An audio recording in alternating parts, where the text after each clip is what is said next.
जय हिंद साथियों, स्वागत है आप सभी का एजुकेशन की 86 में। रुक करते हैं एक बार फिर से बिहार की तरफ।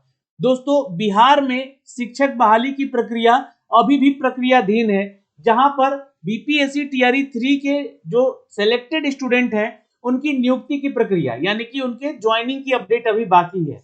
ये सब कुछ लगभग जो है 16 जनवरी तक खत्म हो जाएगा, जो कि टेंटेटिव डेट दिए गए हैं आप लोगों की काउंसलिंग और डॉक्यूमेंट वेरिफिकेशन को लेकर। लेकिन सवाल अब उठता है कि सर बीपीएससी टीआरई 4 में कितनी वैकेंसी आएगी, क्योंकि न्यूज़पेपर में तो ये अपडेट हो रहा है कि बीपीएससी जो है अगले साल 1,60,000 या 1,37,000 ऐसे अपडेट आ रहे हैं। कितनी वैकेंसीज आने की संभावना है? मैं लगातार आपको वीडियो के माध्यम से ये अपडेट दे रहा हूं कि वैकेंसी आएगी और ये कंफर्म आएगी। आप पढ़ना शुरू कर दीजिए और ये संख्याएं जो है लगभग जो है 50 से 70,000 के आसपास ही रहने वाली है। लेकिन अगर आप लोग की किस्मत अच्छी रही तो ये वैकेंसी जो है लाखों में भी जा सकती है, क्योंकि उसके पीछे कारण है कंप्यूटर टीचर की बहाली होना। अब आते हैं कंप्यूटर टीचर के ऊपर, क्योंकि बीपीएससी टीआरई 3 में कंप्यूटर टीचर की जो बहाली हुई उनमें से 900 कुछ छात्र जो है पास हुए हैं। कुछ यहाँ पर एससी एसटी कल्याण विभाग से कंप्यूटर के टीचर बने हैं। तो क्या बीपीएससी टीआरई 4 में बम्पर वैकेंसीज आने की संभावना है? कहानी कहां से शुरू हुई है और अभी कहानी क्या चल रही है, ये जरूर मैं आपको बताना चाहूंगा। और इस वीडियो को कंप्लीट अगर नहीं देखा तो जरूर कहीं ना कहीं आप लोग जो है कुछ नॉलेज इंफॉर्मेशन छोड़ेंगे, इसलिए आपसे रिक्वेस्ट है कि पूरा वीडियो देखिएगा। सबसे पहला सवाल ये बनता है कि सर क्या बहाली जो कंप्यूटर टीचर की होगी वो कॉन्ट्रैक्ट के आधार पे होगी? अब ये सवाल कहां से उठ गया? ये सवाल उठा उस न्यूज पेपर से जहां पर खुद हमारे एसीएस एस सिद्धार्थ ने अपने एक मीडिया से बात करने के दौरान ये कहा कि हम जो है बिहार में कंप्यूटर शिक्षा को लेकर काफी यहाँ पर सीरियस है और कक्षा 3, 4, 5 और 6, 7, 8 और 9, 10 इन सब में जो है हम यहाँ पर जो है कंप्यूटर शिक्षा की जो है बहाल करना चाहते हैं।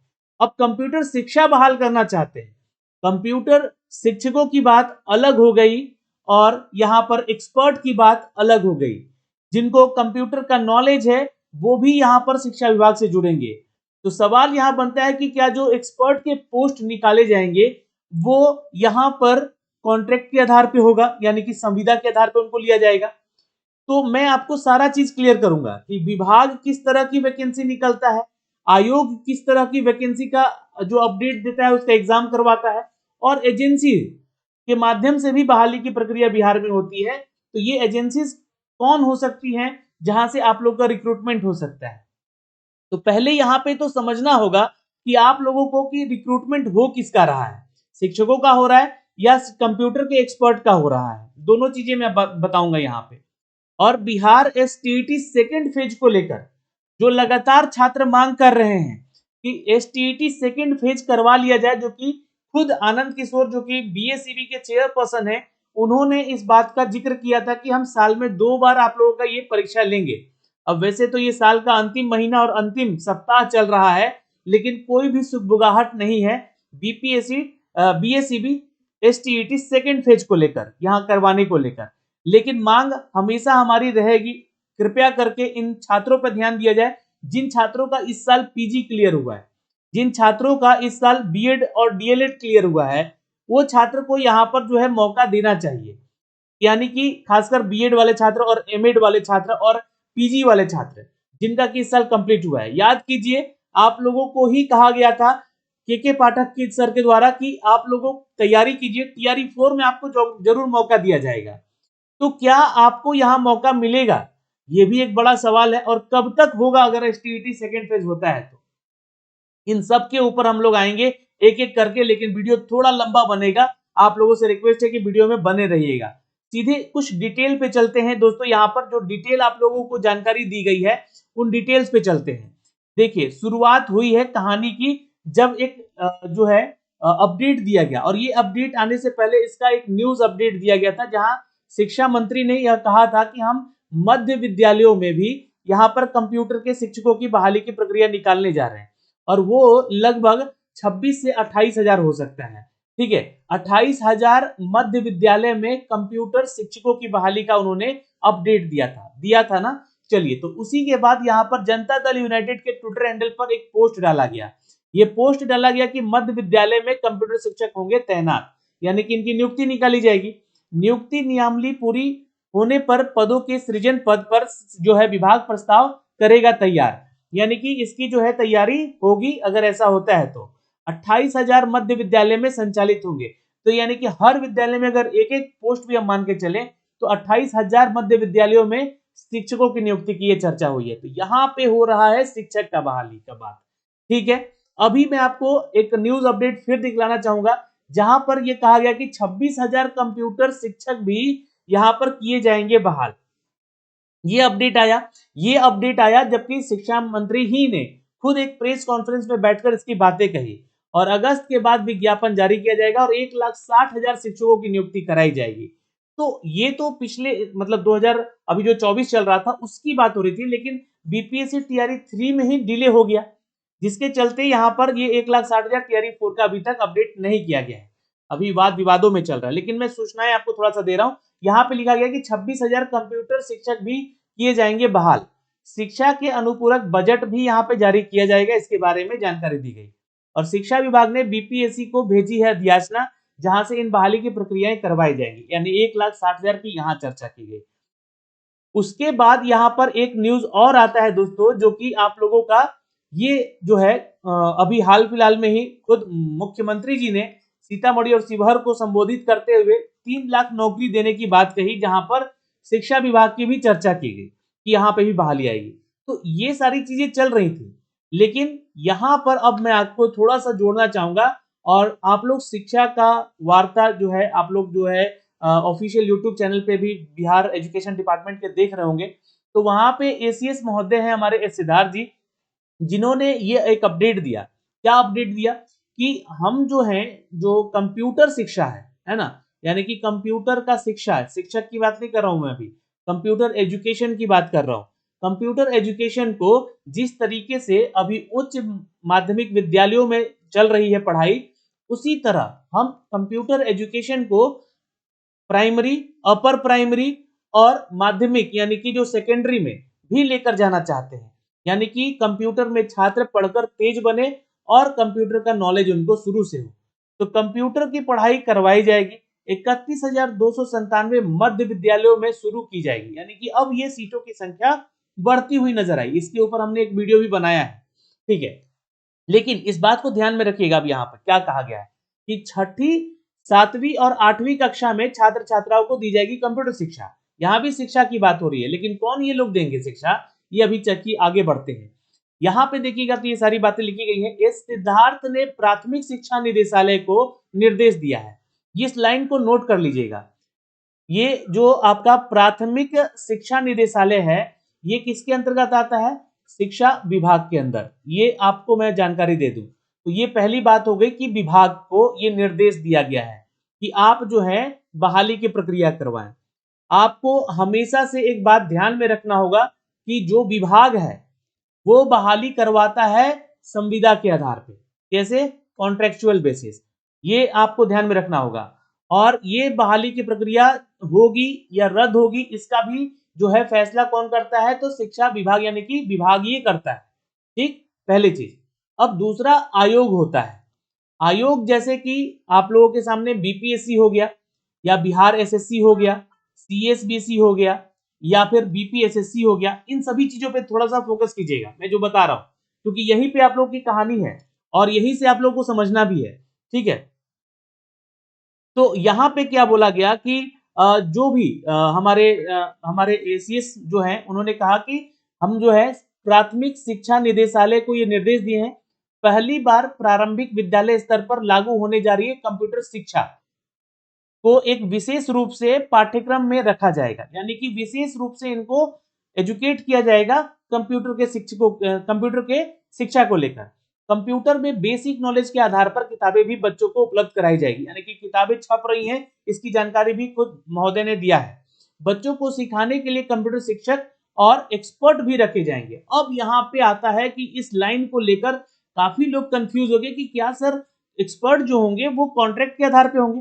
तो मैं आपको बता दूं कि अगर कोई बहाली कोई विभाग निकालता है तो वो विभागीय बहाली संविदा के आधार पे आती है, यानी कि कॉन्ट्रैक्ट के आधार पे आती है। पहली चीज, अगर कोई बहाली का जो पूरा प्रक्रिया है वो अगर कोई कमीशन करा रहा है, यानी कोई आयोग करवा रहा है, जैसे कि बीपीएससी हो गया, बीटीएससी हो गया, या बिहार एसएससी हो गया, या सीएसबीसी हो गया, अगर ये कमीशंस हैं, बिहार के इतने सारे कमीशंस बनाए गए हैं और भी हैं, है ना, तो इनमें से अगर कोई कराता है तो ये बहाली की प्रक्रिया बिल्कुल सरकारी और परमानेंट होती है।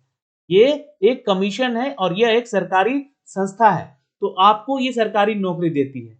शिक्षा विभाग कोई भी बहाली निकालेगी वो कॉन्ट्रैक्ट के आधार पर निकालेगी, चूंकि वो विभाग है। तो विभाग और आपको आयोग में ये डिफरेंस समझ में आ गया होगा।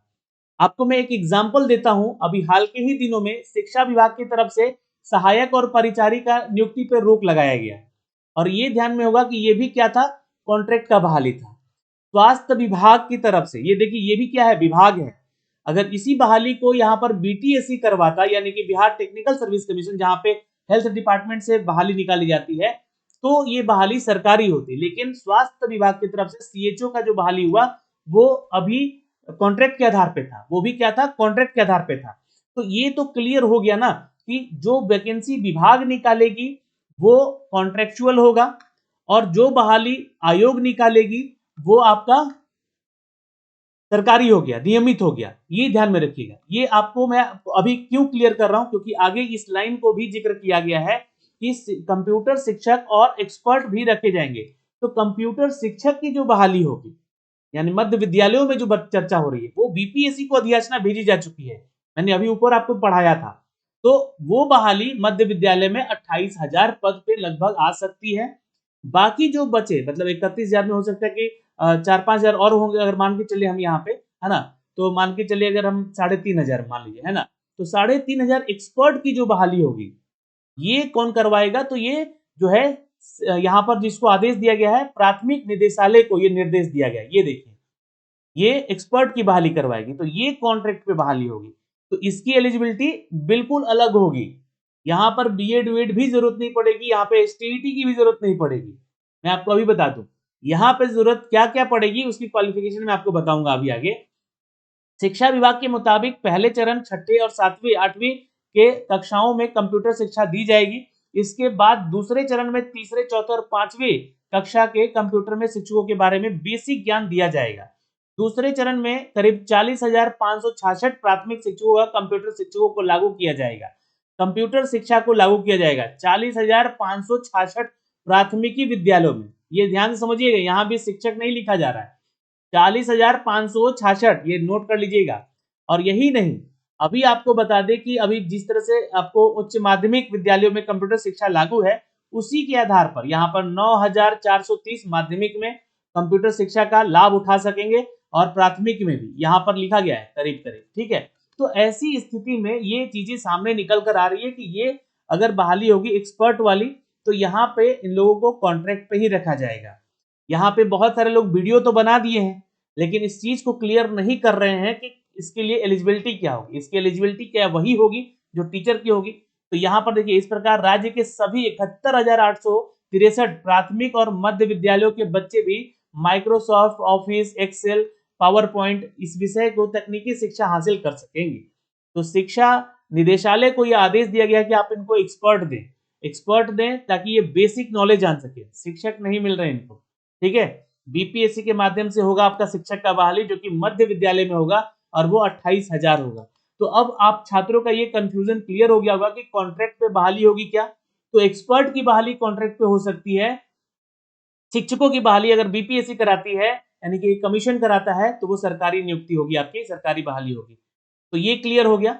अब तीसरी चीज होती है एजेंसी, कि इसमें अगर एक्सपर्ट की जिम्मेवारी अगर प्राथमिक निदेशालय को नहीं दिया गया, है ना, तो एजेंसीज को दी जा सकती है। इस बात का भी जिक्र किया गया था। तो इसमें देखिएगा, तो कंप्यूटर शिक्षा से जुड़ने के लिए एजेंसीज को अगर मौका दिया गया, तो जैसे कि बहुत सारे पीएसयू एजेंसी भी है, जैसे कि बेल्ट्रॉन एक पीएसयू एजेंसी है बिहार की, तो उसको भी जिम्मेवारी मिल सकती है। या फिर बहुत सारी एजेंसीज हैं जो कि अभी एग्जाम कंडक्ट कर रही है, एसटीईटी वगैरह, या फिर बहुत सारे ऐसे एजेंसीज हैं जो कि एग्जाम बिहार के कंडक्ट कर रही है, जैसे कि सीएचओ का एग्जाम भी कंडक्ट एक एजेंसी करवाई थी। तो उन एजेंसीज को दी जा सकती है कि एक्सपर्ट आप जो है हमें दीजिए, ये एक्सपर्ट को हम लोग इन विद्यालयों में रखेंगे। तो वो शिक्षक नहीं होंगे, वो एक्सपर्ट होंगे और उनकी क्वालिफिकेशन अभी जो है शिक्षा विभाग की तरफ से जारी किया जाएगा अगर बहाली आता है तो, और ये आएगा ही आएगा क्योंकि एसीएस हमारे सिद्धार्थ जी ने इन्होंने ये अपडेट दिया है कि हम शिक्षा कंप्यूटर की शिक्षा को लेकर आगे जाना चाहते हैं और उसके लिए हम लोगों को जो 31,000 की बहाली की जो है यहाँ पे 31,297 मध्य विद्यालय और कुछ ऐसे विद्यालय हैं जहां पर जो है उनको उत्क्रमित विद्यालय है या फिर उसके SC/ST कल्याण विभाग के विद्यालय हैं या ABCBC में कल्याण विभाग के विद्यालय हैं, उसमें भी एक्सपर्ट और शिक्षकों की नियुक्ति हम करवाएंगे। तो ये जानकारी है यहाँ पर। तो इसके लिए देखिए बजट वगैरह भी मतलब यहाँ पे इंतजाम हो रहा है, तो जल्दी ही आप लोग को ये सब कुछ देखने को मिलेगा जो कि बिहार में कंप्यूटर शिक्षकों की बहाली और एक्सपर्ट की बहाली करवाई जाएगी। तो ये सारी चीजें तो आपकी क्लियर हो गई हैं कि ये क्या कॉन्ट्रैक्ट पे होगी या रेगुलर होगी, कौन कॉन्ट्रैक्ट पे होगा कौन रेगुलर होगा, मैंने आपको बता दिया। विभाग, आयोग और एजेंसी क्या है ये भी मैंने बता दिया। बिहार STET सेकेंड फेज का एग्जाम होना जरूरी है, इसको लेकर जो है लगातार छात्र मांग कर रहे हैं, उनको मौका भी देना चाहिए आयोग को यहाँ पर और विभाग को यहाँ पर इसके ऊपर विचार करना चाहिए और TRE 4 होने से पहले उनका एग्जाम करवा लेना चाहिए। और इनफैक्ट मैंने कारण भी बताया कि उनका PG, उनका BEd और MAd ये सब कुछ जो अभी अपियरिंग में थे लोग उनका क्लियर हो चुका है, रिजल्ट आ चुका है, तो उनके लिए भी एक एग्जाम कंडक्ट करना चाहिए जैसा कि खुद आनंद किशोर जी ने यहाँ पे अपडेट दिया था। तीसरी चीज यहाँ पर कि सर उम्र सीमा में छूट बिल्कुल दिया जाए, एज लिमिटेशन में छूट बिल्कुल देना चाहिए। एज का लिमिटेशन का छूट नहीं अगर मिला तो छात्र यहाँ पर जो है नहीं आ पाएंगे, आवेदन ही करने वाले छात्र यहाँ पे नहीं पहुंच पाएंगे जितनी की आप बहाली निकालेंगे। तो एज लिमिटेशन में छूट जरूर देना चाहिए, खासकर कि कंप्यूटर शिक्षकों को, क्योंकि वैसे बहुत सारे लोग हैं जो कि बाहर राज्यों में कार्य कर रहे हैं, कंप्यूटर से रिलेटेड जॉब कर रहे हैं, उनको अपने राज्य में आकर नौकरी करने का मौका मिल सकता है, तो वो एक्सपर्ट भी हैं और वो शिक्षक भी बन सकते हैं। फिलहाल इस वीडियो में इतना ही। आप क्या है आपकी राय कमेंट सेक्शन में कमेंट कीजिए। वीडियो काफी लंबा हो गया है, वीडियो को कंप्लीट देखा है तो शायद मुझे लगता है कि सारे डाउट क्लियर हो गए होंगे। जय हिंद।